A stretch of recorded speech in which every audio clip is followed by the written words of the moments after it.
Hello, welcome back to days 10 through 12 of starting a new Animal Crossing island. I have decided to do things a little bit different today, and instead of having goals for every single day, I'm just going to state what my goals are for this video.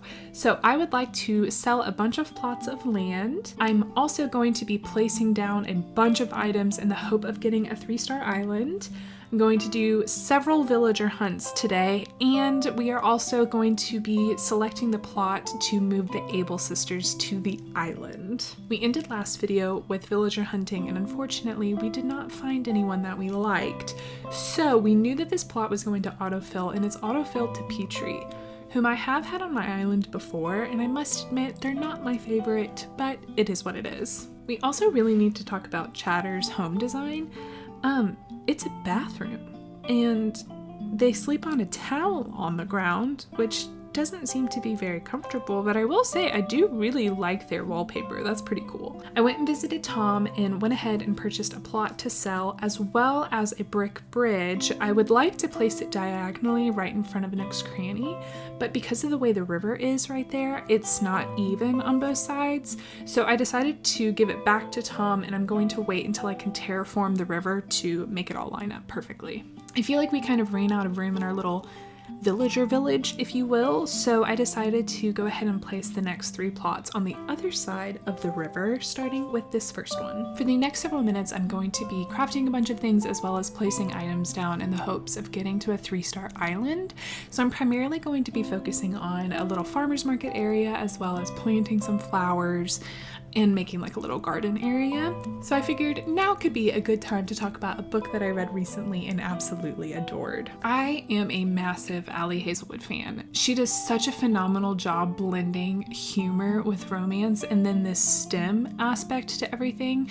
Ali herself is a scientist, and so she makes sure that she has that in some way, shape, or form involved in all of her books. And as someone who is not skilled in math or science, everything is still palatable and able to be understood, and I just think she does such a phenomenal job blending all 3 of those things together. Ali released a book last year called Not in Love, and she was super transparent about how this book was not going to rely so much on the humor, and that it was going to have a lot more grittiness to the book that typically she kind of leans more towards lighthearted. And with some of the way that people were describing the book, I just thought, oh, this one might not be for me. Like, I love all of her other books, but the content of this book just might not be to my taste. However, she released technically like a sequel to that book this year called Problematic Summer Romance, and it just came out a couple of weeks ago, and it was about 2 side characters in Not in Love.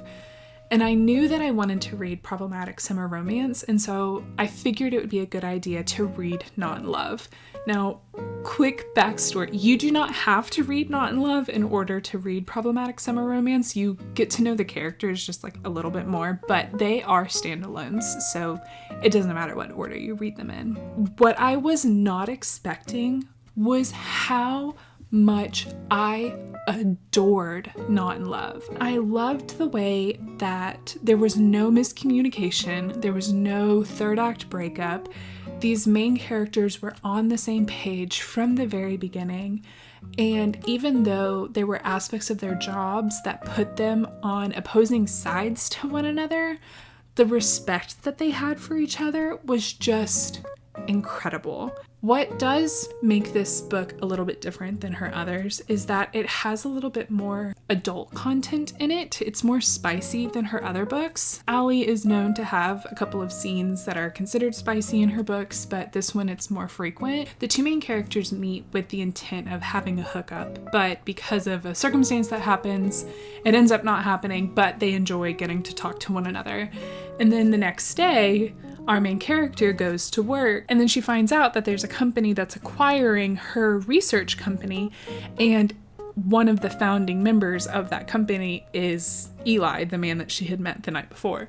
But they have this undeniable chemistry, so they decide to continue to see each other, but it's not even a friends with benefit situation, it's more of like an acquaintances with benefit situation. Even though there's so much potential conflict and potential for miscommunication, the intentionalness in which they communicate and respect one another, I just absolutely loved it. I loved it so much. All I want to do is reread this book, and I just am so impressed with the way that Ali Hazelwood can go from writing a super hilarious, lighthearted comedy of errors, adorable feel-good book, to then writing paranormal romance, to then a sports romance, to then Not in Love that is so gritty and real and heart-wrenching and beautiful, and all of this within like a year and a half of each other. And I just cannot get enough of her writing. It is phenomenal.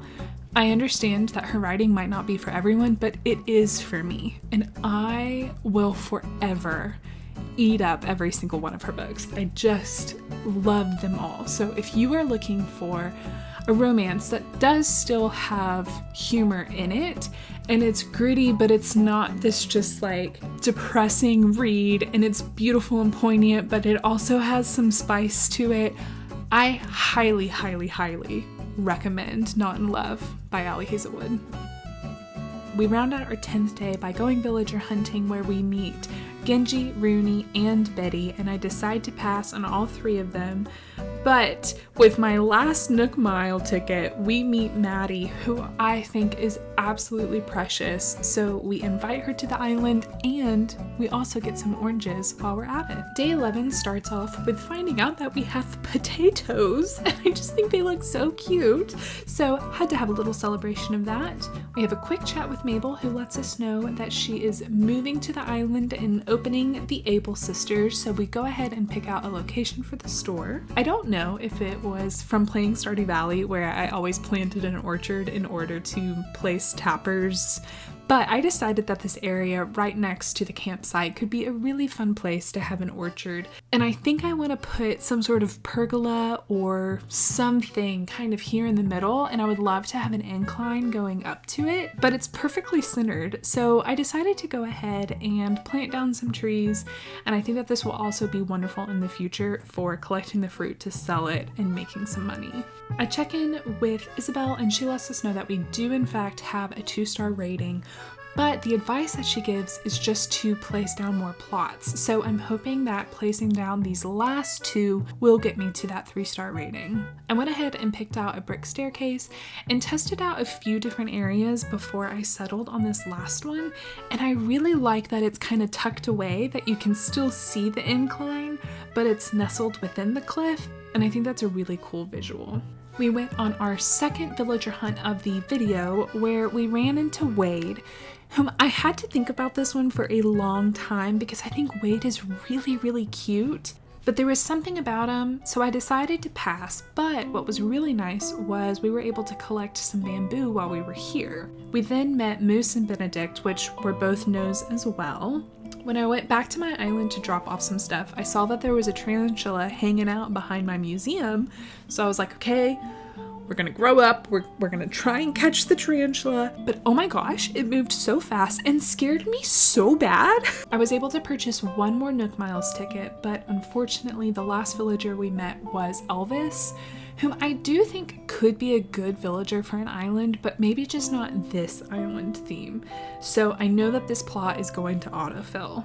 So my silly mistake of this video is I was talking to Norma, and she said she got in an argument with Chatter, which is wild because didn't Chatter literally just move here like 3 days ago? But anyway, I said I would deliver it the present. What I wanted to do was put it on the ground so I could go do other stuff, but I accidentally opened the present, and you'll see later on in the video Norma gets mad at me, and understandably so, but it does work out because she gives me a really good gift to finish out my farmer's market build. The jump scare of all jump scares was going to check out who autofilled this plot, and it's Hamfrey. I wasn't familiar with who Hamfrey is, so I googled it, and needless to say, I wasn't thrilled with this. So with Al, Petrie, and now Hamfrey, we haven't exactly gotten super duper lucky with our autofill characters, but you know, it's there. So after placing down the 2 last plots, I went in to check and see what our star rating was, and we have officially reached 3 stars, and we have called KK Slider, so we know that in the next video we are going to unlock terraforming. I have gotten a little bit tired of constantly having to rebuild tools when they break, so I decided to make this little area of just extra tools, so when one breaks I can just run over here and get it.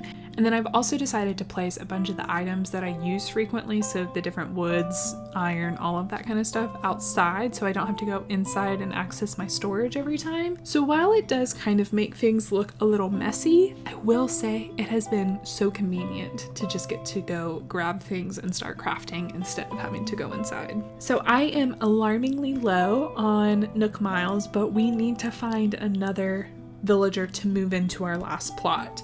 So our first villager that we meet is Angus, who is a no. So I go back to the island, wake up Gulliver, find all of his communicator parts, get those Nook Miles, and I'm able to get another Nook Mile ticket. So this is our last shot. We get so lucky. It is Flurry, who I think is precious.